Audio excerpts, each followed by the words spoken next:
आज मैं आपको बताऊंगा विश्व के इतिहास का जो पाठ्यक्रम अपन देखते हैं कि किस प्रकार से इतिहास का पाठ्यक्रम है, यानी वर्ल्ड हिस्ट्री का जो पाठ्यक्रम है वो अपन देखेंगे कि किस प्रकार से अपन वर्ल्ड हिस्ट्री को समझ सकते हैं। एक के बाद में एक अपना टॉपिक कौन सा आएगा। तो सबसे पहला जो टॉपिक अपन पढ़ने वाले हैं उस टॉपिक का नाम है पुनर्जागरण। क्या नाम होगा? पुनर्जागरण। जागरण वो वाला नहीं है, पुनर्जागरण। फिर उसके बाद में अपन दूसरा टॉपिक जो पढ़ेंगे, दूसरे टॉपिक का नाम क्या होगा? प्रबोधन काल। क्या नाम होगा? प्रबोधन काल। प्रबोधन काल पढ़ेंगे। फिर उसके बाद में अपन तीसरा जो टॉपिक होगा वो अपन तीसरा टॉपिक अपन कौन सा पढ़ेंगे? अमेरिकी क्रांति। अमेरिकी क्रांति पढ़ेंगे।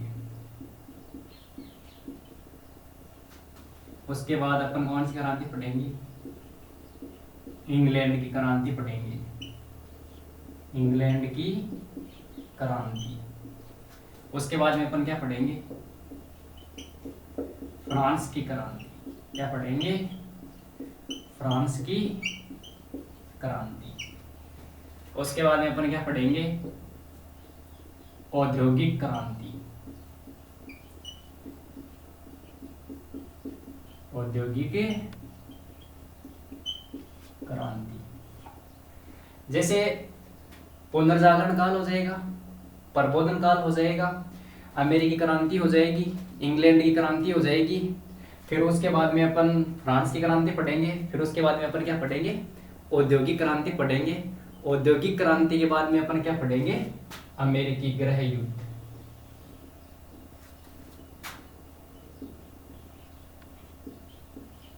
अमेरिकी गृह युद्ध। अमेरिकी गृह युद्ध पढ़ेंगे। इटली का एकीकरण पढ़ेंगे। उसके पश्चात जर्मनी का एकीकरण।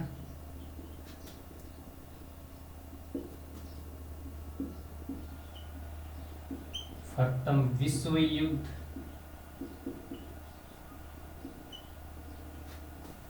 ठीक है। फिर उसके बाद में देखो जो महत्वपूर्ण प्रथम विश्व युद्ध हुआ, प्रथम विश्व युद्ध के अंतर्गत जिन राष्ट्रों की विजय हुई और जिन राष्ट्रों की पराजय हुई वो सबसे महत्वपूर्ण घटनाक्रम अपन देखते हैं। जैसे वर्साई की संधि थी, पेरिस शांति सम्मेलन हुआ करता था, वो तो अलग पार्ट होता रहेगा। लेकिन प्रथम विश्व युद्ध के बाद में जो परिणाम निकला, जो विश्व के समक्ष नवीन विचारधाराओं का उदय हुआ, तो उनका एक का नाम अपन देख लेते हैं, फासीवाद। फासीवाद का जो जन्मदाता हुआ करता था या फिर जो उसका नेतृत्व करता हुआ करता था वो कौन था? मुसोलिनी। एक तानाशाही शासक हुआ करता था। फिर उसके बाद में अपन देखते हैं नाजीवाद। नाजीवाद। इस नाजीवाद का जो जन्मदाता हुआ करता था उसका नाम था हिटलर। हिटलर। अब देखना, इटली का एकीकरण हुआ, जर्मनी का एकीकरण हुआ, यानी जो जर्मनी हुआ करता था उसके जो शासक हुआ करते थे बिस्मार्क जो थे, उन्होंने इस प्रकार की शासन व्यवस्था को संचालित करने का प्रयास किया जिसकी वजह से प्रथम विश्व युद्ध हुआ। यानी फ्रांस के साथ में उन्होंने विश्वासघात किया, इटली जो हुआ करता था उनके साथ में, ऐसे कई प्रकार के कारण हुआ करते थे जो प्रथम विश्व युद्ध के थे। लेकिन जो द्वितीय विश्व युद्ध हुआ करता था, द्वितीय विश्व युद्ध के अंतर्गत सबसे ज्यादा महत्वपूर्ण बात यह थी कि फासीवाद और नाजीवाद का उदय। फासीवाद और नाजीवाद का उदय इसलिए हुआ क्योंकि प्रथम विश्व युद्ध हुआ था, और इस प्रथम विश्व युद्ध के अंतर्गत जो इटली यानी जो मुसोलिनी यहाँ का शासक था और जो हिटलर था वो जर्मनी का शासक हुआ करता था।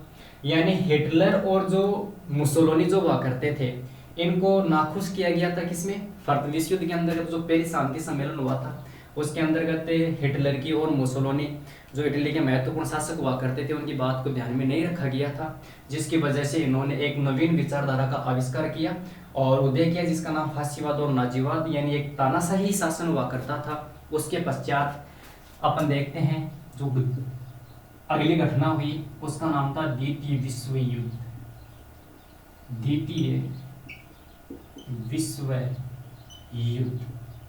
ठीक, उसके बाद में द्वितीय विश्व युद्ध जैसे समाप्त होता है 1945 में, उसके पश्चात जो आगे की घटनाक्रम होगा उसका नाम होगा शीत युद्ध। आगे की घटनाक्रम का नाम क्या होगा? शीत युद्ध। अब देखो शीत युद्ध आपको पता है, मैं यहाँ पे शॉर्टकट में लिख रहा हूँ, सोवियत संघ और संयुक्त राज्य अमेरिका के मध्य हुआ था। यानी सोवियत संघ और संयुक्त राज्य अमेरिका के मध्य जब शीत युद्ध चल रहा था, तो अपन ध्यान में रखें इसको कि शीत युद्ध के दौरान पूरा विश्व जो था वो दो गुटों में बटा हुआ था। यानी पूरे विश्व में दो गुट हुआ करते थे, एक का नाम पूंजीवाद था और एक का नाम साम्यवाद हुआ करता था। जब पूंजीवाद और साम्यवाद का यहाँ पे उदय हुआ, तो जो एशिया है, अफ्रीका है, लैटिन अमेरिका है, इनके जो नव स्वतंत्र देश हुआ करते थे, उन नव स्वतंत्र देशों के सामने एक समस्या थी कि वो किस गुट में मिले, यानी साम्यवाद में मिले या फिर पूंजीवाद में मिले। इनका पूरा जब शीत युद्ध अपन पढ़ेंगे तो पूरा डिटेल से देखेंगे। तो इन्होंने किसी भी प्रकार का कोई गुट नहीं चुना, यानी न तो पूंजीवाद में गए और न ही साम्यवाद के अंदर गए। साम्यवाद के अंतर्गत भी नहीं जाने के बाद में इन्होंने जो महत्वपूर्ण अपना गुट चुना था, उस गुट का नाम आपको बताता हूँ, जिसका नाम रखा है इन्होंने गुट निरपेक्ष। यानी किसी भी गुट में शामिल नहीं होएंगे, अमेरिका से भी हम आर्थिक सहायता लेंगे और सोवियत संघ से भी हम आर्थिक सहायता लेंगे। तो अगला जो अपन जो टॉपिक पढ़ेंगे उसका नाम क्या होगा? गुट निरपेक्ष। यानी गुट निरपेक्ष पढ़ेंगे। अब देखो गुट निरपेक्ष आंदोलन के दौरान जितने भी सदस्य होंगे, यानी गुट निरपेक्ष आंदोलन में जितने भी सदस्य हैं वो तृतीय विश्व के हैं, तृतीय विश्व। अब देखो अपन को ध्यान में रखना क्या है कि ये तृतीय विश्व कहां से आ गया। देखो अमेरिका और सोवियत संघ दो गुट, यानी पूरे विश्व में ये दो गुट थे। तो जितने भी तृतीय विश्व में वो देश शामिल होंगे जो नव स्वतंत्र हुए हैं, जैसे भारत है, पाकिस्तान है, ये जितने भी नव स्वतंत्र देश है वो किस में शामिल होंगे? तृतीय विश्व में। और किसका नेतृत्व करेंगे? ये गुट निरपेक्ष आंदोलन का नेतृत्व करेंगे। देखो शीत युद्ध चल रहा है और शीत युद्ध के दौरान ही क्या चल रहा है? गुट निरपेक्ष आंदोलन चल रहा है। तो गुट निरपेक्ष आंदोलन चल रहा है, फिर धीरे धीरे शीत युद्ध चलेगा। इनका लंबा था ये कार्यकाल, अपन अगर देखें तो कार्यकाल 1945 से लेके और 1991 तक हुआ करता था। क्यों? क्योंकि 1991 के अंतर्गत किसका विघटन हो जाता है? ये जो अपना सोवियत संघ था, इस सोवियत संघ का विघटन हो गया। तो अब अपन अगला टॉपिक कौन सा पढ़ेंगे? सोवियत संघ का विघटन। ठीक है, अब जब अपन सोवियत संघ का विघटन पढ़ेंगे तो इसके पश्चात देखो अगला टॉपिक क्या होगा? संयुक्त राज्य अमेरिका। यानी पूरे विश्व में एकमात्र शक्तिशाली राष्ट्र बचा जिसका नाम क्या था? संयुक्त राज्य अमेरिका। तो जो दो द्विराष्ट्र सिद्धांत हुआ करते थे, यानी दो ही राष्ट्र सर्वोपरि हुआ करते थे, जिसमें एक सोवियत संघ था, एक अमेरिका था। अब सोवियत संघ का पतन हो चुका है तो सबसे शक्तिशाली अमेरिका ही बचा।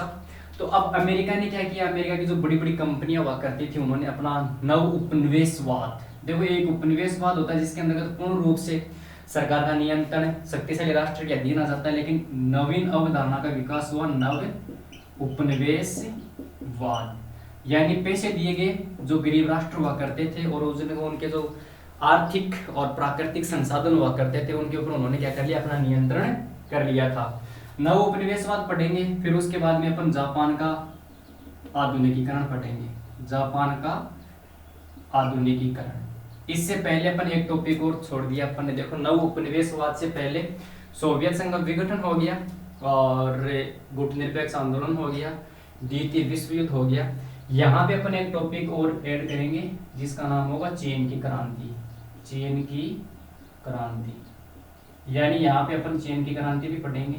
ठीक है, अपन ने 2-3 टॉपिक और छोड़ दिए। प्रथम विश्व युद्ध हुआ, प्रथम विश्व युद्ध के बाद में अपन एक टॉपिक और पढ़ेंगे यहाँ पे जिसका नाम क्या था? रूस की क्रांति। यानी 1917 के अंतर्गत रूस की क्रांति भी अपन पढ़ेंगे। ठीक है, जापान का आधुनिकीकरण अपन पढ़ेंगे।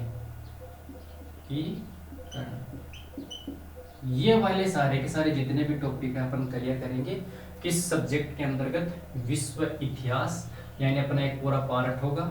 ये जो नॉर्मल अपन ने घटनाएं देखी और इन पे जो अपन ने नॉर्मल जो चर्चाएं की वो सामान्य चर्चाएं थी हर एक एक टॉपिक का। जैसे अपन पुनर्जागरण की बात करेंगे, प्रबोधन काल की बात करेंगे, इंग्लैंड की क्रांति है, फ्रांस की क्रांति है, जितने भी अपन ने पाठ्यक्रम के अंतर्गत निर्धारित किया है और जो विश्व इतिहास के अंतर्गत जो महत्वपूर्ण घटनाएं हैं उनका बारीकी से और गहन समझ के साथ अपन क्या करेंगे, उनका अध्ययन करेंगे। तो ये पाठ्यक्रम था। और अगर नया कोई उसके अंतर्गत अगर कोई थोड़ी बहुत कहीं पे अपन भूल जाते हैं तो उस टॉपिक को भी अपन क्या करेंगे, कवर करेंगे। तो सबसे पहले जो अपन टॉपिक पढ़ेंगे उसका नाम क्या होगा, पुनर्जागरण। यानी पुनर्जागरण वाला अपन टॉपिक सबसे पहले क्लियर करेंगे। पुनर्जागरण के बाद में प्रबोधन काल है, फिर उसके बाद में जितने भी अपन ने ऐड किए हैं अपने पाठ्यक्रम के अंतर्गत की महत्वपूर्ण जो घटनाएं हैं वो कौन कौन सी हैं। यहाँ पे ध्यान रखने वाली बात ये है कि जब यूपीएससी के स्टूडेंट्स अगर तैयारी कर रहे हैं तो उनके लिए ये सोचना है कि इसके अंतर्गत प्रीलिम्स में एक भी क्वेश्चन नहीं आता, प्रीलिम्स में एक भी क्वेश्चन नहीं आता। वर्ल्ड हिस्ट्री से जो मेंस के जो जितना भी पार्ट होता है उसमें से क्वेश्चन आता है। तो अपन को ध्यान रखना है कि प्रीलिम्स के पॉइंट ऑफ व्यू से अपन तैयारी नहीं करेंगे, अपन अपनी तैयारी प्रिपरेशन जो है वो किस आधार पे करेंगे, मेंस को आधार बनाकर करेंगे। तो सबसे पहला अपन टॉपिक जो पढ़ेंगे उसका नाम क्या होगा, पुनर्जागरण। कौन सा होगा, पुनर्जागरण। अब देखो पुनर्जागरण ये अपन का एक महत्वपूर्ण टॉपिक है। इसके अंतर्गत अपन सबसे महत्वपूर्ण बातों का अध्ययन करेंगे। जैसे इसका अर्थ क्या है, इसकी संरचना किस प्रकार की है, इसके प्रकार, इसके जो अपन दूसरी चीज देखें स्वरूप कैसा है, पुनर्जागरण होने के पीछे कारण क्या है, इन सारी चीजों का अपन बारीकी से क्या करेंगे, अध्ययन करेंगे। तो सबसे पहला अगर अपन इसका पॉइंट देखें तो सबसे पहले अपन देखते हैं इसका अर्थ, यानी इसका मीन्स क्या निकलेगा। देखो आपने हर एक जो स्टूडेंट है, जो हिस्ट्री का स्टूडेंट है, जो नहीं है या फिर जो यूपीएससी की तैयारी कर रहा है उसको तो पता ही है, और नॉर्मल स्टूडेंट जो हिस्ट्री के अंदर रुचि रखते हैं उनको भी पता है कि पुनर्जागरण का अर्थ क्या होता है। देखो इसका सामान्य अर्थ है फिर से जागना। क्या है इसका अर्थ, फिर से जागना। जागना मतलब ये नहीं कि सोया हुआ था इसलिए फिर से जाग रहा है, कोई भी सोया हुआ नहीं था कि नींद में, गहरी नींद में था। जैसे कुंभकर्ण होता है ना, यानी कुंभकर्ण, ये जो कुंभकर्ण होता है वो 6 महीने सो रहा था और 6 महीने जगता था, ऐसी पौराणिक कथाएं हैं, उसको अपन पढ़ते हैं। तो ऐसा बताया जाता है कि कुंभकर्ण साहब जो थे वो 6 महीना सोते थे और 6 महीना जागते थे। अपन को ध्यान में रखने वाली बात ये है कि अपन कुंभकर्ण की तरह यहाँ पे फिर से नहीं जाग रहे हैं, यानी पुनर्जागरण का मतलब ये नहीं है कि फिर से जागना हो। तो देखो कैसे है, इसका मैं आपको अर्थ बताता हूँ कि फिर से जागने का मतलब क्या होगा। जैसे अपन सामान्य जानकारी अपन सभी रखते हैं घरों के अंतर्गत। तो देखो ये अपन लगभग बात करते हैं 14वीं सदी से लेके और 17वीं सदी के बीच तक, यानी जो पुनर्जागरण काल वाला जो अपन सेगमेंट पार्ट क्लियर करेंगे वो 14वीं सदी से लेके और 17वीं सदी तक। देखो मैं एक एक जानकारी और दे देता हूँ आपको यहाँ पे कि सदी और शताब्दी एक ही बात है, ठीक है। सदी के अंतर्गत भी 100 साल होते हैं और शताब्दी के अंतर्गत भी कितने साल होते हैं, 100 साल होते हैं। दशक जो होता है उस दशक के अंतर्गत कितने साल होते हैं, 10 साल होते हैं, ठीक है। तो अपन को ध्यान में रखना ये है कि सदी 16वीं सदी और 17वीं सदी इनके बीच का जो काल है इसके अंतर्गत कौन कौन सी घटनाएं हुई, उन घटनाओं का पूरे विश्व पे क्या प्रभाव पड़ा और वो घटनाएं हुई क्यों, इसके पीछे कारण क्या है। तो देखो सबसे पहला इसका कारण क्या है, फिर से जागना। इसका जो मूल कारण था, मूल कारण क्या था कि धार्मिक तथा सांस्कृतिक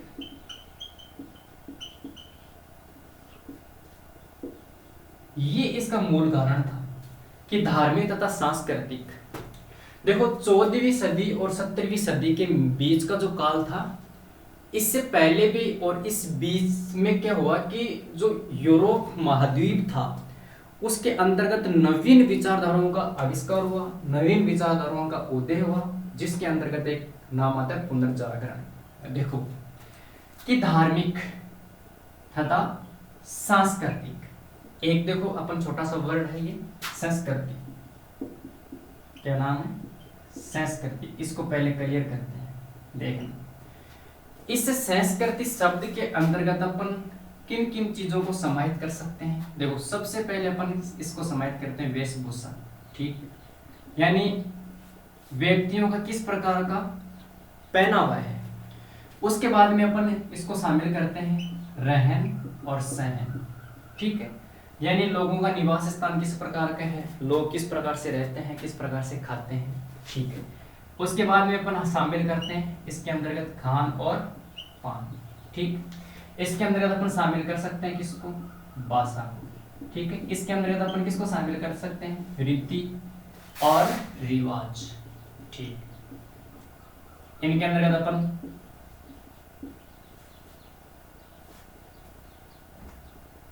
परंपराएं, इनको भी शामिल कर सकते हैं।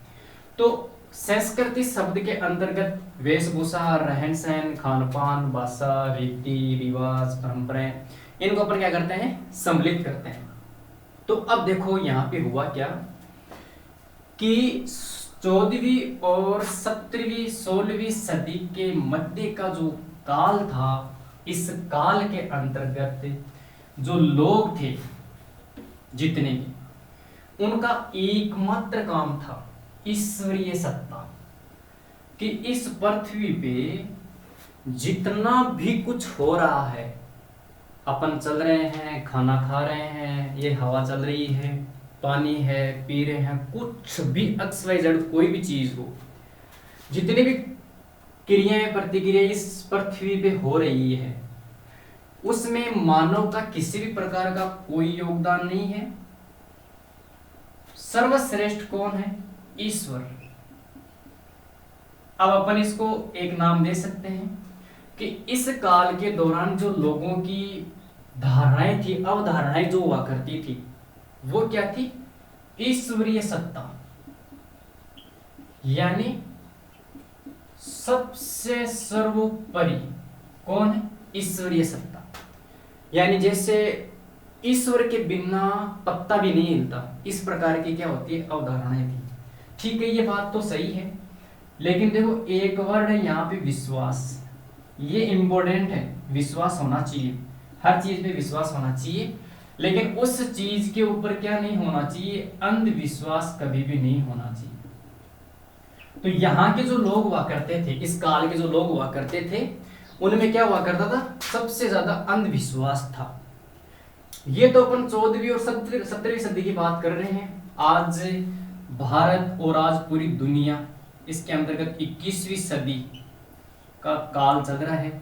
इस दौरान भी कई लोग ऐसे हैं जो अपनी प्राचीन परंपराएं, अपनी धार्मिक के जो रीति रिवाज है, जो अपने धर्म के अनुसार जो भी बातें हैं, अपने ईश्वर के माध्यम से जो भी है, वो उनमें आस्था नहीं रखते, वो उनमें क्या रखते हैं, अंधविश्वास रखते हैं। उनमें क्या रखते हैं, अंधविश्वास। देखो इसका सबसे बड़ा मैं आपको एग्जांपल बताता हूं, देखो कैसे अंधविश्वास रखते हैं लोग। यहाँ पे देखना, इसको अपन को बाद में समझ में आएगा, जब ये चीज अपन को वर्तमान समय की समझ में आ जाएगी ना, तो अपन 14वीं और 17वीं सदी के अंतर्गत भी उसको रिलेट कर पाएंगे कि हाँ वास्तव में ऐसा ही उस टाइम पे हुआ करता था। और आज अगर अपन घर में कोई किसी प्रकार का तर्क दे तो वो मान्य नहीं है। ऐसी धारणाएं आज भी बनी हुई है। कई समाज, कई धर्म, कई ऐसी परंपराएं जिनको अपन देखते हैं। जैसे मान लो कि सबसे पहले अपन एक वर्षा का एग्जाम्पल लेते हैं, ठीक है। अब वर्षा होती है तो वो तो प्रकृति के अंतर्गत जो घटनाएं होती है, जैसे मान लो कि अगर धूप बहुत तेज पड़ रही है, जलवायु परिवर्तन है, तो उस टाइम पे तो वर्षा का समय जब आएगा तो डेफिनेटली उस टाइम पे तो क्या होगा, वर्षा तो होगी होगी। लेकिन आज भी कई लोग इस वर्षा को क्या मानते हैं, कि ये जो वर्षा हो रही है वो किसकी देन है? भगवान की देन है। यानी सब कुछ हो किसकी रहा है? भगवान की देन। अब देखो, अगर वर्षा नहीं हो रही है तो क्या करेंगे? भगवान को प्रसाद चढ़ाएंगे, उसकी आरती करेंगे, काफी काफी अंधविश्वास वाली जो चीजें होती हैं वो की जाती है, ठीक है। अब दूसरी चीज है, जब वर्षा नहीं हो रही है ना, तब भी प्रसाद बोला जा रहा है, ठीक। ये वाला अंधविश्वास सबसे बड़ा है, ठीक है। और प्रसाद चढ़ाने से वर्षा नहीं होने वाली है, आपको पता है। वर्षा तो कब होगी?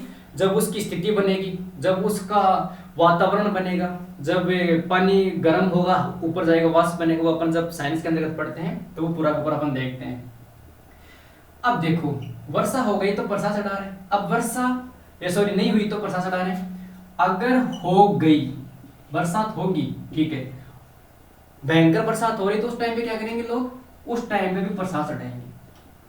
अब देखो, मैंने कई कई घरों में देखा है, यहाँ पे क्या होता है कि जैसे मान लो कि ओलावृष्टि हो रही है, ठीक। ओलावृष्टि हो रही तो क्या करेंगे? जैसे घर में जो तुवा होता है ना, तुवा होता है जो जिसमें अपन रोटी बनाते हैं, उसको क्या करेंगे? बाहर फेंक देंगे, क्या ना, ताकि ये ओलावृष्टि रुक जाए, ठीक है। फिर दूसरा क्या करेंगे? जैसे झाड़ू होती है, उसको रखे क्या क्या कर देंगे? उसके ऊपर जो तोलने वाला बाट होता है ना, वो रख देंगे। अंधविश्वास है कि ताकि वो रुक जाए, ठीक है।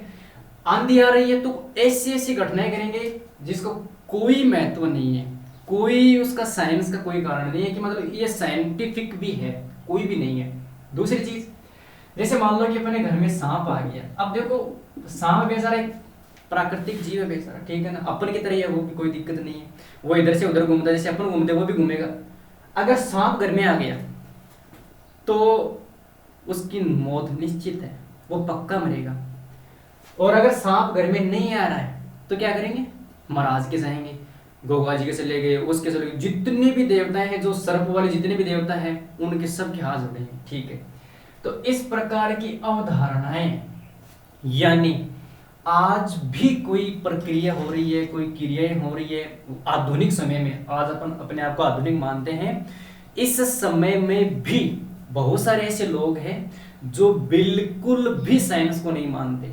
यानी सब कुछ किसको मानते हैं?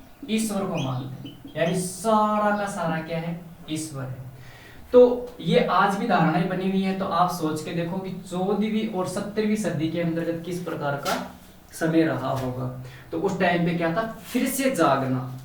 यानी उस टाइम पे क्या हुआ कि ये तो कारण थे कि सब कुछ ईश्वर है, धर्म है, धर्म से बढ़कर कुछ भी नहीं है।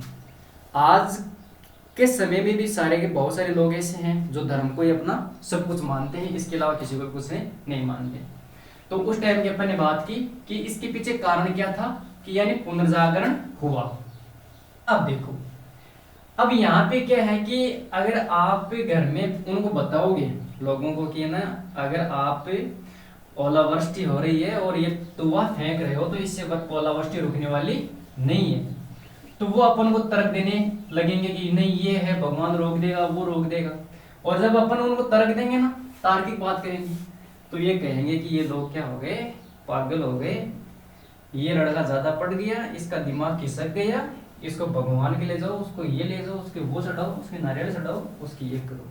इस प्रकार की परंपराएं आज भी चलती रहती है। अब देखो, ये अपन ने देखा है कि ये क्यों हुआ, तो क्यों का कारण क्लियर हो गया। मैंने आपको आधुनिक समय के जो एग्जाम्पल वो भी दे दिए। क्यों का कारण क्लियर हो गया, इसलिए हुआ क्योंकि सब कुछ क्या था? ईश्वर था। इसलिए धार्मिक धर्म ग्रंथ आज के टाइम में आपने देखा है क्या कि जैसे मान लो कि आज आप घर में कोई किसी से बात करते हो कि ये जो आप कर रहे हो वो गलत है। जैसे मान लो कि आप अगर उनको बोलोगे कि बाल विवाह, देखो मैं आज पढ़ा रहा हूँ, आपको पढ़ा तो रहा हूँ विश्व इतिहास, लेकिन आज की बात बता रहा हूँ। जैसे मान लो कि एक बाल विवाह वाला अपन टॉपिक उठाते हैं और अपन एक अनपढ़ व्यक्ति से जाके बात करते हैं। अपन मानते हैं कि ए नाम का कोई अनपढ़ व्यक्ति है, उस ए नाम के अनपढ़ व्यक्ति को अपन ने जाके समझाया कि सर जी बाल विवाह सही नहीं है।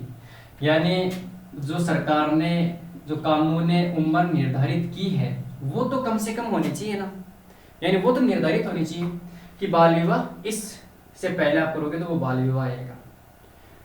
अगर आप इस अनपढ़ व्यक्ति को जाके पूछ लोगे कि ये विवाह आप क्यों कर रहे हो, क्यों, यानी यहां पे आपने क्या दे दिया, तर्क दे दिया, ये विवाह आप क्यों कर रहे हो, तो इस अनपढ़ व्यक्ति के पास में एक ही कारण होगा, भैया कहां पे लिखा हुआ है, धर्म।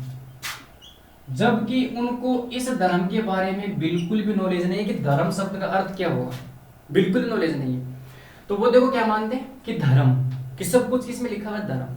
अब मुझे एक बात ये समझ में नहीं आती, आज तक ही नहीं है और आने की भी नहीं है, क्यों, क्योंकि आप सोच के देखो कि कहां पे लिखा हुआ है, देखो लिखा हुआ है। अब सपोज करो ये अनपढ़ व्यक्ति इस चीज को कैसे पढ़ सकता है, इन धर्म ग्रंथों को पढ़ सकता है अनपढ़ व्यक्ति नहीं। अगर ये पढ़ सकता है तो ये अनपढ़ किस बात का हो। तो कहने का मतलब ये है कि अनपढ़ व्यक्ति के दिमाग में भी ये बिठा दिया गया है बचपन से ही कि सब कुछ क्या है, धर्म है। तो 14वीं और 17वीं सदी के जो बीच का समय था उसके अंतर्गत भी लोगों के अंतर्गत एक ही बात थी दिमाग में, वो क्या थी, धर्म, कि सब कुछ क्या है, धर्म।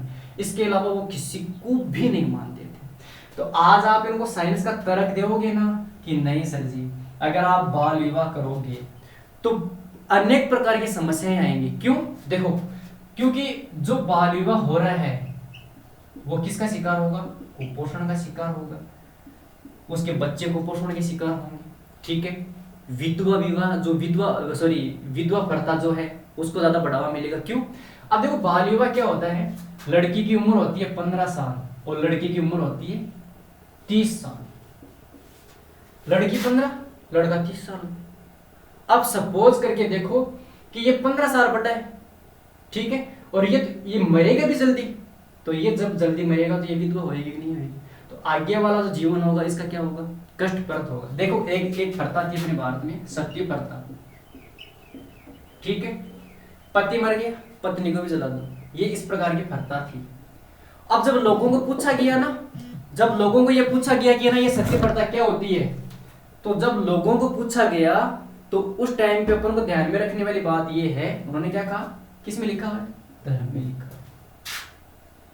आज भी कई लोग ऐसे हैं जो ये मानते हैं कि बाल विवाह हो जाना चाहिए, और कितनी उम्र में होना चाहिए, कि भाई साहब बाल विवाह तो ये तो आप ज्यादा बता दी सरकार ने, 9 साल ही करो लड़की की उम्र, 9 साल। और कईयों का तो मैंने देखा है कि बच्चा हुआ नहीं है उससे पहले ही ये निर्धारित कर लिया जाता है कि देख रामू, अगर तेरी बेटी हुई और मेरे बेटा हुआ तो दोनों का शादी तय है, कुछ भी नहीं होता, ठीक है ना। तो पहले से निर्धारित हो जाता है, और शिक्षा वक्षा कोई मतलब नहीं है किसी से भी। तो इस प्रकार की अवधारणाएं उस टाइम पे थी, इसलिए कोई तर्क नहीं था, कोई विज्ञान नहीं थी, कोई भी बात थी, वो सब कुछ क्या था, भगवान था, ईश्वर था, धर्म थे, धार्मिक ग्रंथ थे। और देखो ये धार्मिक ग्रंथ थे, ये करते कौन है, ये जो धर्म गुरु हैं, जो धर्म का झोला पहन के घूमते रहते हैं, ये अपना स्वार्थ करने के लिए लोगों को भड़काते रहते हैं, और ये कहते हैं कि ना देखो नहीं अपने धर्म में ये है, अपना समाज ये है, अपनी जाति ये है, अपना ये है, ऐसा ये काम करते रहते थे। इस प्रकार की धारणा उस टाइम पे थी। लेकिन सर जी देखो हुआ क्या अलग। अब देखो अपन आगे की बात करते हैं कि इसकी प्रोसेसिंग क्या हुआ करती थी, किस प्रकार से कार्य हुआ। मैं बात कर रहा हूं 1453 की, यानी 1453 ईस्वी में क्या हुआ, ठीक 1453 ईस्वी के अंतर्गत एक छोटा सा प्रांत हुआ करता था, छोटी सी राजधानी हुआ करती थी कुस्तुनतुनिया, ठीक है। पहले एक साम्राज्य हुआ करता था जिसका नाम था रोमन साम्राज्य। क्या नाम था, रोमन साम्राज्य। तो ये पूर्वी रोमन साम्राज्य की राजधानी हुआ करती थी, और जो पश्चिमी रोमन साम्राज्य हुआ करता था उसकी राजधानी कहाँ पे थी, रोम थी। ये वाला कौन सा भाग हो गया, पूर्वी, और पश्चिम वाला जो भाग था उसकी राजधानी कहाँ पे थी, उसकी राजधानी थी रोम, जो इटली की वर्तमान में राजधानी है। अब देखो क्या हुआ, 1453 ईस्वी, इस कुस्तुनतुनिया प्रांत के अंतर्गत सबसे ज्यादा लोग रहा करते थे ईसाई धर्म के। किस धर्म के लोग रहा करते थे, ईसाई धर्म के लोग रहा करते थे। ठीक, ये ईसाई धर्म के जो लोग हुआ करते थे वो क्या थे? विद्वान थे, ठीक है, बुद्धिमान थे, तर्कपूर्ण बातें करते थे, वैज्ञानिक आधार को सर्वप्रथम मानते थे कि हाँ ठीक है, विज्ञान भी कोई महत्वपूर्ण है। अब हुआ क्या कि कुस्तुनतुनिया जो प्रांत था, इस कुस्तुनतुनिया प्रांत के ऊपर अधिकार किसका हो गया सर? इस कुस्तुनतुनिया प्रांत पर अधिकार हो गया इस्लाम यानी तुर्कों का। इन तुर्कों का इनके ऊपर अधिकार हो गया। किसके ऊपर हो गया? कुस्तुनतुनिया पर। ठीक, इसके ऊपर उन्होंने अधिकार कर लिया।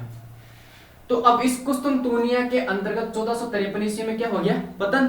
क्यों? क्योंकि ईसाई धर्म के जितने भी लोग हुआ करते थे वो सारे के सारे अपने जितने भी धर्म ग्रंथ थे, कोई साहित्यिक किताबें हुआ करती थी, ठीक है, कोई प्राचीन पुस्तक हुआ करती थी, इन पुस्तकों को लेकर भाग गए। अब ये गए किधर? पश्चिमी, यानी पश्चिमी जो रोमन साम्राज्य था, जो पश्चिमी जो यूरोप हुआ करता था, इनको लेकर ये यहां से क्या हो गए? निकल गए, इधर आ गए। ये जो लोग थे ईसाई धर्म के जो लोग हुआ करते थे, क्यों आए? इसलिए आए क्योंकि इस कुस्तुनतुनिया का पतन हुआ और यहां पर किसका नियंत्रण हो गया? इस्लाम धर्म का। इस्लाम धर्म का इस कुस्तुनतुनिया के ऊपर पतन हुआ, या सॉरी अधिकार हुआ, नियंत्रण हुआ, तो ईसाई धर्म के लोग जो हुआ करते थे इनके ऊपर उन्होंने क्या करना स्टार्ट कर दिया? अत्याचार। धर्म परिवर्तन की यहाँ पे कंडीशन आ गई थी। ये जो लोग हुआ करते थे इनको धर्म परिवर्तित करवा रहे थे वहां पे। तो इस प्रकार की घटनाओं की वजह से इन लोगों को प्रताड़ित किया जा रहा था। जब इन लोगों को प्रताड़ित किया जा रहा था तो ये लोग जो थे वो पश्चिमी रोम, यानी ये जो अपना रोम था यहाँ पे, जो इटली की राजधानी थी, ये यहाँ पे आके बस गए।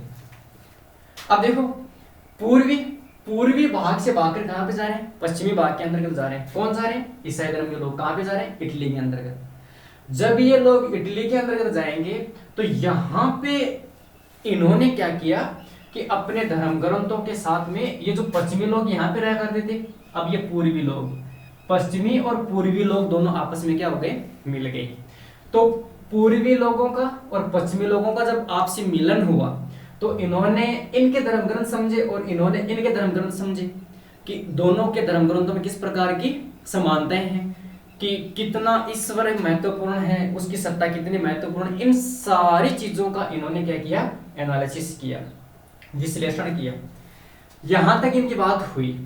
अब हुआ क्या कि जब इस्लाम धर्म, अब देखो, ये देखो कुस्तुनतुनिया, ये तुर्की के अंतर्गत है, ठीक है। वर्तमान समय में कहां पे? ये उस टाइम में भी तुर्की के अंतर्गत है, अभी भी कहां पे? ये तुर्की के अंतर्गत है। अब देखो यहां पे क्या हुआ कि तुर्की के अंतर्गत इस्लाम धर्म का जब आधिपत्य हुआ, जब नियंत्रण हुआ, तो होगा क्या यहां पे?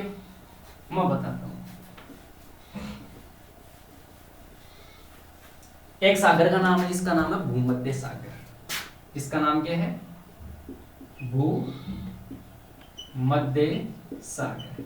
अब देखना, ये भूमध्य सागर है और इस भूमध्य सागर के पास में कौन सा साम्राज्य था? तुर्की साम्राज्य, या फिर अपन जिसको बोलते हैं ओटोमन साम्राज्य। ठीक साहब, ये भूमध्य सागर के पास में क्या हुआ करता था? ये तुर्की साम्राज्य था। अब देखना यहां पे, इस भूमध्य सागर के पास में तुर्की साम्राज्य के ऊपर जब इस्लाम धर्म का नियंत्रण हुआ, किस धर्म का नियंत्रण हुआ रे? इस्लाम धर्म। ठीक साहब, इस्लाम धर्म का यहाँ पे नियंत्रण हो गया। और जब इस इस्लाम धर्म का यहाँ पे नियंत्रण हुआ तो इस इस्लाम धर्म के जितने भी महत्वपूर्ण शासक हुआ करते थे उन्होंने किसके ऊपर नियंत्रण कर लिया रे? भूमध्य सागर पर। देखो, यानी भूमध्य सागर पर भी नियंत्रण हो गया। किनका? इस्लाम धर्म के लोगों, यानी इस्लामिक यानी तुर्कों का यहाँ पे क्या हो जाता है? नियंत्रण हो जाता है। तो बावड़ी जादर मानिया बताओ कि तुर्कों का जब इनके ऊपर नियंत्रण हुआ तो अब देखो दो भाग बताए थे मैंने। एक का नाम क्या था? पश्चिम, एक का नाम क्या था? पूर्व। ठीक साहब, पूर्व और पश्चिम, पश्चिम से पूर्व की साइड में आने का एकमात्र रास्ता क्या था? भूमध्य सागर। यानी भूमध्य सागर से होकर आप कहां पे आ सकते थे? पूर्व साइड में। और पूर्व साइड से कहां पे आ सकते थे? पश्चिम साइड से। मात्र रास्ता क्या था? भूमध्य सागर। अब देखो साहब जी, जब भूमध्य सागर के ऊपर नियंत्रण किसका हुआ रे? इस्लाम यानी तुर्कों का। जब इन लोगों का यहाँ पे नियंत्रण हो गया तो जो ये मार्ग था ये क्या हो गया? बंद। क्या हो गया रे? बंद, समाप्त। यानी अब कोई रास्ता नहीं। इन्होंने इस पे नियंत्रण कर लिया। अब कहां पे जाएंगे लोग? कोई रास्ता नहीं है। जब कोई रास्ता नहीं है, जैसे मैं आपको एक एग्जांपल देता हूं कि जैसे मान लो कि कोई चोर है। अब ये जो चोर है घर में जब प्रवेश करता है तो मेन दरवाजा तो हमेशा तो क्या रहेगा? बंद। अगल बगल वाले पे क्या रहेंगे? बंद। एक रास्ता ढूंढेगा, ऊपर से कूदने का या इधर से कूदने का, खिड़की तोड़ने का, कुछ भी करने का। ये चोर एक्स्ट्रा अपना रास्ता ढूंढेगा, डेफिनेटली ढूंढेगा। एक एग्जांपल और देता हूँ। जैसे मान लो कि कोई राहगीर है और अपने रास्ते से जा रहा है और अपनी मंजिल तक जा रहा है। मंजिल के अंदर तो उसके बाद आई, यानी बीच के अंदर को तो उस रास्ते को क्लोज कर दिया गया, तो उस सिस्टम में क्या होगा? ये राहगीर वापस थोड़ी आएगा, रास्ता दूसरा ढूंढेगा। और दूसरा जब रास्ता ढूंढेगा तो उसको नया रास्ता मिलेगा। अब देखना, इस कुस्तुनतुनिया का जब पतन हुआ और कुस्तुनतुनिया के ऊपर इस्लाम धर्म के लोगों का यानी तुर्कों का शासन या अधिपत्य हुआ, उसके पश्चात जो पश्चिमी साम्राज्य यानी जो पश्चिमी रोमन साम्राज्य हुआ करता था, उसके जो लोग हुआ करते थे, जिसके अंतर्गत अपन देख सकते हैं इटली के लोग हुआ करते थे, स्पेन हुआ करता था, पुर्तगाल हुआ करता था, फ्रांस हुआ करता था, जर्मनी, और ये जो अपना ब्रिटेन हुआ करता था। ये जो लोग हुआ करते थे ये व्यापार को सर्वाधिक महत्वपूर्ण मानते थे। यानी इनके लिए आर्थिक गतिविधियां सबसे सर्वश्रेष्ठ थी। ठीक साहब। अब देखना, मैंने क्या बताया? 1453 की घटना, ध्यान रखना 1453। अब इस 1453 के अंतर्गत ये घटनाएं हुई तो देखो मार्ग बंद हो चुका है। क्या बंद हो चुका है? मार्ग। अब जब मार्ग बंद हो चुका है तो यहां पे देखना, नवीन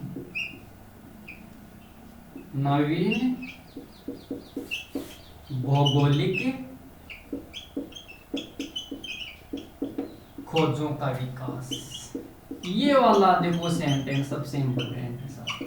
देखो कैसे कि नवीन भौगोलिक खोजों का विकास हुआ, मार्ग बंद हो चुका है। ठीक है साहब, नवीन भौगोलिक खोजों का विकास। अब होगा क्या कि जैसे मैं थोड़ा सा इतना 3D तो वो नहीं बनाऊंगा, लेकिन छोटा सा अपने एक समझने की कोशिश करते हैं कि नवीन भौगोलिक खोजों का विकास कैसे हुआ, वो अपन थोड़ा सा समझते हैं। देखो जैसे अपन देखो एग्जाम्पल के तौर पे देखते हैं कि अपना छोटा सा, मैंने ये छोटा सा इंडिया बना दिया। ठीक, ये इंडिया। अब अपन देखते हैं इधर अपन ने थोड़ा सा, ये देखो ये यहाँ पे थोड़ा सा छोटा सा चीन बना देते हैं, इधर थोड़ा सा रूस बना देते हैं, इधर पाकिस्तान बना देते हैं, अफगानिस्तान बना देते हैं, यानी इधर ये एशिया वाले देश। और मैं थोड़ा सा यहाँ पे एक छोटा सा नाम लिख देता हूँ, यूरोप बना देते हैं। और इसके अंतर्गत अपन छोटा सा देखो एक भाग और देखते हैं, इधर अपन क्या कर देते हैं, अफ्रीका बना देते हैं। ठीक है ना, ये लो, इस प्रकार का अपन थोड़ा सा समझने की इसकी कोशिश करते हैं। ये पाकिस्तान है, ये अफगानिस्तान है, ये रूस है, और ये चीन है, और ये अपना प्यारा देश भारत है, ये यहाँ पे यूरोप है।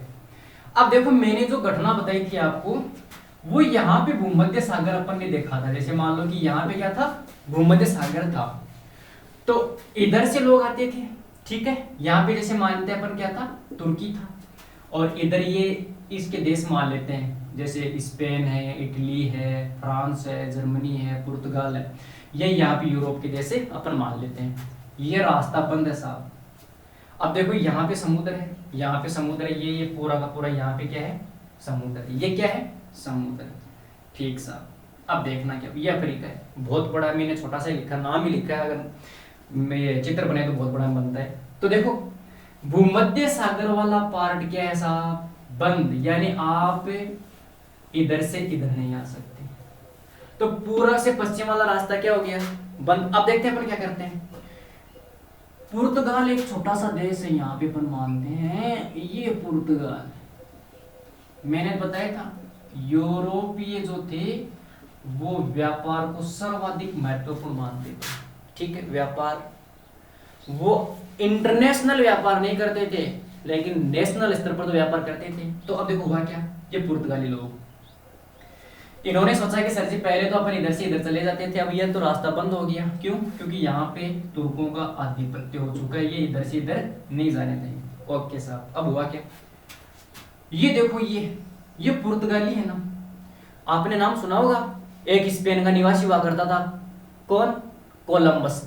तो देखो ये अपन को देखने वाली बात ये है कि पुर्तगाल के पास में ही एक छोटा सा देश है, इसका नाम क्या है? स्पेन। और स्पेन के पास में एक छोटा सा देश है जिसका नाम क्या है? फ्रांस। और फ्रांस के पास में एक छोटा सा देश है जिसका नाम क्या है? जर्मनी। और जर्मनी के पास में पोलैंड। इन देशों की क्रम रेखा है ये, अपन जब ज्योग्राफी की मैपिंग पढ़ेंगे तो उस टाइम पे अपन देखेंगे। पुर्तगाल और स्पेन, देखो हुआ क्या, ये जो महाशय थे ये भारत की खोज में निकले, कौन? कोलंबस साहब। स्पेन के निवासी कोलंबस भारत की खोज में निकले, लेकिन नई दुनिया यानी अमेरिका की खोज इन्होंने कर दी। ठीक साहब, जब इन्होंने अमेरिका की खोज की तो पुर्तगाल का निवासी हुआ करता था जिसका नाम क्या था? Vasco D gamma. सुना था ना, जिसने भारत की खोज की थी, ये वास्को डी गामा जी। देखो ये देखो, मैंने बताया था ना यहाँ पे, ये इधर से चलेंगे, ये इधर से चलेंगे, अब ये समुद्र को क्रॉस करके ऐसे करके ये यहाँ पे एक छोटा सा कालीकट क्षेत्र है, क्या नाम है रे? कालीकट। यहाँ पे आ गई है वास्को डी गामा जी। देखो अफ्रीका का पूरा चक्कर लगा रहे हैं और ये इधर से घूम के ये इधर आ रहे हैं, यहाँ पे कालीकट के पास में आ रहे हैं। तो नवीन भौगोलिक खोजों का विकास हो। अब देखो सपोज करो कि पूर्व से वापस पश्चिम का व्यापार कनेक्ट हुआ कि नहीं हुआ? हो गया सर। वास्को डी गामा जी आए, वास्को डी गामा जी के साथ में फ्रांसीसी भी, यानी जो हुआ करते थे अंग्रेज भी, और जो नीदरलैंड के निवासी, यूरोप का देश नीदरलैंड, डच, वो भी, यानी सारे स्पेन के लोग भी, ये सारे के सारे इधर से चक्कर लगा के आने लग गए। कहाँ पे? भारत के अंदर व्यापार करने लगे। तो देखो साहब, नवीन भौगोलिक खोज जब हुई तो इसके पश्चात अब हुआ क्या? व्यापार, व्यापारिक संबंध बढ़ने लगे। व्यापारिक संबंधों के साथ में आपसी संस्कृति का आदान प्रदान हुआ, आर्थिक गतिविधियां तेज हुई, लोगों को मानवतावादी दृष्टिकोण का पता चला। मानवता दृष्टिकोण, वैज्ञानिक महत्व, नवीन भौगोलिक खोजें, इनके बारे में सारा का सारा लोगों को पता चलने लगा। ईश्वर की सत्ता कमजोर हुई और मानवतावादी दृष्टिकोण को सर्वप्रमुख माना गया। उसके पश्चात क्या हुआ? कला का विकास भी देख लेते हैं। देखो ये जो अपन ने विभिन्न प्रकार के जो लेखक हुआ करते थे, साहित्यिक क्षेत्र के अंतर्गत भी महत्वपूर्ण विकास हुआ, जिसके अंतर्गत अपन मानते हैं दांते का नाम सर्वप्रमुख आता है, पेट्रार्क का प्रमुख आता है, ठीक है ना, इन प्रकार के महत्वपूर्ण लेखकों का नाम आता है, बेकन का नाम आता है, ठीक है ना। तो ये लेखक हुआ करते थे, इन्होंने विभिन्न भाषाओं के अंतर्गत अपने धर्म ग्रंथों का अनुवाद किया था और फिर उसके अंतर्गत लोगों को नवीन विचारधारा इन्होंने दी। कला के अंतर्गत अपन देख सकते हैं जैसे एक मूर्तिकार हुआ करता था, ठीक है ना, मूर्तिकार को अपन देख सकते हैं जैसे लियोनार्डो विंची, जिसकी पुस्तकों का नाम हुआ करता था मोनालिसा, ठीक। फिर उसका एक था द लास्ट सफर, ठीक है। अब देखो ये मूर्तिकार था, तो पहले क्या था कि भगवान की आप मूर्ति बनाओ, ठीक है, प्रकृति की मूर्ति ये इस व्यक्ति ने, लियोनार्डो विंची था, इसने क्या किया? सर्वप्रथम मानव की मूर्तियां बनाना स्टार्ट किया, मानव को केंद्र में रखकर मूर्तियां बनाना स्टार्ट किया, किसने? इसने, ठीक है। उसके पश्चात अपन और देख सकते हैं जैसे मान लो कि इनका विकास हुआ और नवीन भौगोलिक खोजों का विकास हुआ ही, तो मोनालिसा थी इसकी महत्वपूर्ण रचनाएं, साहित्य का अपन ने देख ही लिया।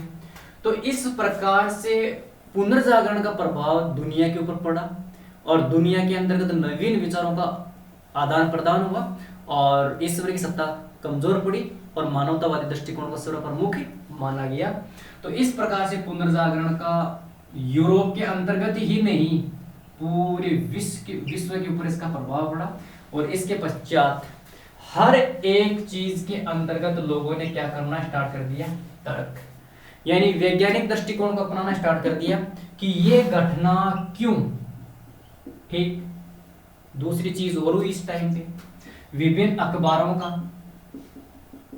प्रकाशन होना स्टार्ट हुआ, लोक भाषाओं के अंतर्गत ग्रंथों की रचनाएं होने लगी, लोक भाषाओं के अंतर्गत ग्रंथों की रचनाएं होने लगी। इसका प्रभाव क्या हुआ, जब लोक भाषाओं के अंतर्गत ग्रंथों की रचना पत्र पत्रिकाओं का प्रकाशन होना स्टार्ट हुआ तो इसका प्रभाव ये निकला कि आम जनता जो थी, जो जनसाधारण था, उनको फायदा हुआ क्योंकि वो उस धर्म ग्रंथ को समझ सकते थे, पढ़ सकते थे और कोई धर्म गुरु उनको अगर अंधविश्वास के अंतर्गत धकेलने की कोशिश करता तो उसको वो नकार सकते थे और उस टाइम में वो क्या कर सकते थे, तर्क भी दे सकते थे। तो इस प्रकार का पूरा पुनर्जागरण का अपन ने थोड़ा सा इसका पॉइंट ऑफ व्यू देखा कि किस प्रकार से पुनर्जागरण ने पूरे विश्व के अंतर्गत नवीन विचारधाराओं का संचार किया, राष्ट्रीय जन जागृति का विकास हुआ और राष्ट्रीय भावना विकसित हुई लोगों के अंतर्गत, जिसका पूरे विश्व के ऊपर इसका क्या प्रभाव पड़ा था।